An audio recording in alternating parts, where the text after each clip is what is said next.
Hi friends, நான் ரொம்ப நாள் கழித்து கார்டன் வீடியோ போடுறேன். இந்த வருஷத்தோட கார்டன் நாங்கள் ஆக்சுவலாக மேலே வீட்டில் இருந்தோம். இப்போ நாங்கள் கீழே ஷிஃப்ட் ஆனதுனால நிறைய கீழே இப்போ செஞ்சுருக்கோம். ஸோ இன்றைக்கி நான் கீரை அறுக்க போகிறேன், ஹார்வெஸ்ட் பண்ண போகிறேன். ஆல்ரெடி புதினாலாம் நான் கட் பண்ணிட்டேன். இது பொன்னாங்கண்ணி, இதையும் நான் கட் பண்ண போகிறேன். கட் பண்ணி ஒரு பருப்பு கூட்டு பண்ணலான்னு பார்க்குறேன். ஸோ இது சும்மா தான் நட்டு வச்சேன், வருமானு தெரியல. ஆனால் இப்போ அழகாக முளைச்சி வந்துட்டுருக்கு இந்த பைனாப்பிள். நெக்ஸ்ட்டு இது குண்டு கத்திரிக்காய், பிங்க் கலர், சரி ஒயிட் கலர் பூ வச்சிருக்கு. இது பர்பிள் கலர் நீட்டு கத்திரிக்காய், ஜாப்பனீஸ் கத்திரிக்காய், அழகாக வந்துட்டுருக்கு.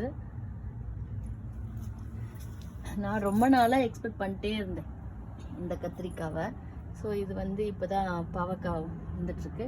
இங்கே கொஞ்சம் பொன்னாங்கண்ணியும் புதினாவும் வளர்ந்துட்டுருக்கு. இங்கே சுரக்காய் செடி, சுரக்காய் கொடி ஓடி போயிட்டுருக்கு. இதுவும் கத்திரிக்காய் செடி தான்.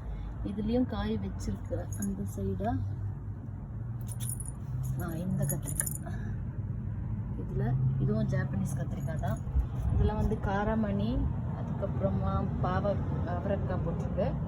இதெல்லாம் வெண்டைக்காய் செடி, இது பச்சை மிளகாய் செடி, இது தண்டு கீரை. இப்போ அதுதான் நான் கட் பண்ண போகிறேன். தண்டு கீரை, இங்கே கொஞ்சம் தண்டு கீரை இருக்குது, அங்கங்கே கீரை இருக்குது, பருப்பு கீரை இருக்குது. ஸோ இது முள்ளங்கி, அது பீர்க்கங்கான்னு நினைக்கிறேன். இது புளிச்சக்கீரை, கோங்குரான்னு சொல்லுவோம்ல அது. அதுக்கப்புறம் அங்கே ஒரு கீரை இருக்குது, அந்த கீரை பேர் சக்கரவர்த்தி கீரை. ஸோ இந்த கீரை 3 கீரையும் போட்டு ஒரு குழம்பு வைக்கலான்னு பருப்பு கீரை குழம்பு வைக்க போகிறேன். இதில் இருக்கிறது குக்கும்பர் ப்ளஸ்ஸு இந்த கொடி போகிறது பீர்க்கங்காய். அந்த லைனில் இருக்கிறதும் கோங்குரா, இங்கே கத்திரிக்காய், அங்கே ஒரு செட் ஆஃப் பீர்க்கங்காயும் அப்புறம் மெலனும் இருக்குது அங்கே. ஸோ இதுக்கப்புறமா ஒரு குட்டியாக மல்லி, குட்டி ரோஸ், அப்புறமா சாமந்தி பூ, தக்காளி செடி. தக்காளி செடியில் ஒரு 2 தக்காளி விட்டுருந்துச்சு. ஒரு தக்காளி பழுத்துருச்சு, ஹார்வெஸ்ட் பண்ண போகிறேன். அப்புறம் எங்களுடைய கருவேப்பிலை செடி 2 கன்று இருக்குது. Okay bye. நான் ஹார்வெஸ்ட் பண்ணிவிட்டு உங்களுக்கு நான் வீடியோ அனுப்புகிறேன். பாய்.